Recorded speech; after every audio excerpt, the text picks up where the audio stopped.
Hello students. आज का हमारा लेक्चर पिछले लेक्चर के कंटिन्यूशन में है और ये जो लेक्चर है ये है एमसीक्यू ऑफ आरएसी और ये पांचवा पार्ट है, अंतिम पार्ट है एमसीक्यू का।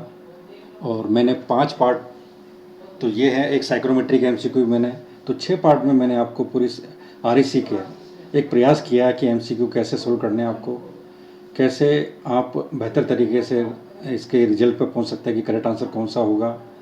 और ये तभी संभव है जब आप अपने सिलेबस को गहन अध्ययन करें, एक एक पॉइंट को ध्यान से पढ़ें और पढ़ते हुए आपके माइंड में ये हो जाए कि इसमें से कौन सा एमसीक्यू बन सकता है।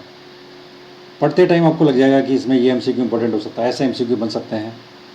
तो एमसीक्यू जब आप तैयार कर रहे होते हैं तो एक उद्देश्य ये बन जाता है कि एमसीक्यू तभी सोल्व कर पाएंगे जब आप अपनी थ्योरी को अच्छी तरह से अध्ययन करें, एक एक बिंदु को ध्यान से पढ़ें, याद रखें, तभी सोल्व कर पाएंगे। तो आज का अंतिम जो हमारा एमसीक्यू का लेक्चर है वो MA 301 के अंतर्गत शुरू करने जा रहा हूँ। इसमें भी 10 क्वेश्चन है। तो पहला क्वेश्चन है, वाष्प अवशोषण प्रशीतन निकाय का एक महत्वपूर्ण लक्षण है। तो क्या होता है वेपर एब्जॉर्प्शन सिस्टम में, खास क्या होता है सबसे इम्पोर्टेंट? नॉइजी ऑपरेशन होता है? नहीं। Quite operation? Yes. Cooling below 0 degree centigrade? कह नहीं सकते। Very little power consumption?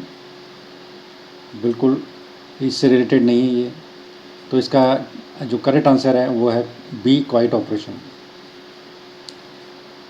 दूसरा क्वेश्चन है, किसी द्रव का क्रांतिक दाब वह दाब है जिसके ऊपर, ये परिभाषा से रिलेटेड है, जिसमें द्रव द्रव अवस्था में ही रहेगा। ये परिभाषा अगर आपको याद है तो इसका करेक्ट आंसर है ए, द्रव द्रव अवस्था में ही रहेगा।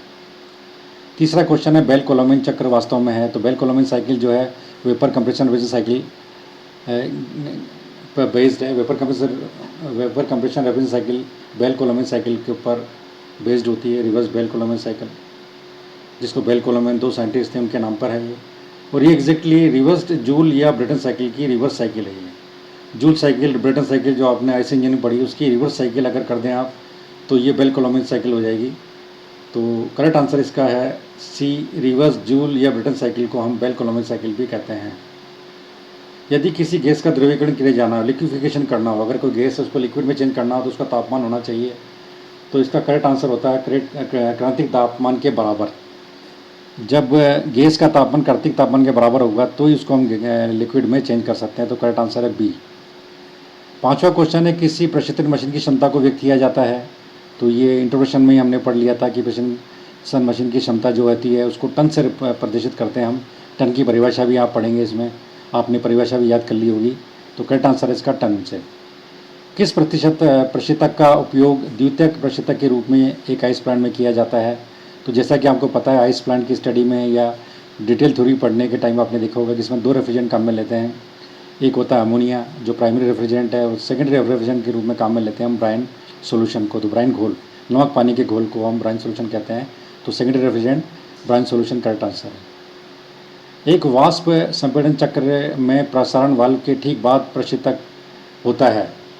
तो एक्सपांसर प्रोसेस के बाद प्रशीतक की स्थिति क्या होती है? इजी क्वेश्चन है बिल्कुल। आपने अगर वेपर कम साइकिल पढ़ी है और रेफ्रिजरेंट को पूरा ध्यान से देखा आपने कि किस स्थिति में रहता है, तो इसका करेक्ट आंसर है सैचुरेटेड लिक्विड। एक घरेलू प्रशीतक के पीछे नलियों का जाल है। जब स्टडी करेंगे आप रेफ्रिजरेटर की तो आपको पीछे दिखाया जाएगा कि पूरा का पूरा एक नलियों का जाल है और रेफ्रिजरेटर के पीछे जो होती है नलियाँ वो होती है condenser tubes.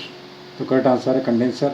Air cooled condenser पीछे होता है, तो कंडेंसर की ट्यूब्स होती हैं, हवा के फ्लो के साथ ही इनका वर्किंग होता है। तो air cooled condenser tubes is correct answer. एक प्रशीतक के लिए प्रशीतक में होनी चाहिए, अगेन ये रिजर्व प्रॉपर्टी से रिलेटेड क्वेश्चन है। रेफ्रिजरेंट की प्रॉपर्टीज़ आपको ध्यान से देख लेनी है। तो करेक्ट आंसर है इसका हाई लेटेंट हीट। एक घरेलू प्रशीतक जो वाष्प संपीड़न चक्र पर कार्य कर रहा हो तो निम्न में से किस प्रकार की प्रसारण युक्ति का उपयोग किया जाता है? तो अगर डोमेस्टिक रेफ्रिजरेटर के रूप में अगर कोई कार्य कर रहा है साइकिल जो यूज़ करते हैं तो इसमें एक्सटर्नल डिवाइस जो होती है वो होती है कैपिलरी ट्यूब। अगर कम कैपेसिटी का रेफ्रिजरेटर है तो हम जनरली कैपिलरी ट्यूब को काम में लेते हैं। तो डोमेस्टिक रेफ्रिजरेटर में हम कैपिलरी ट्यूब काम में लेते हैं। करेक्ट आंसर है डी। Thank you.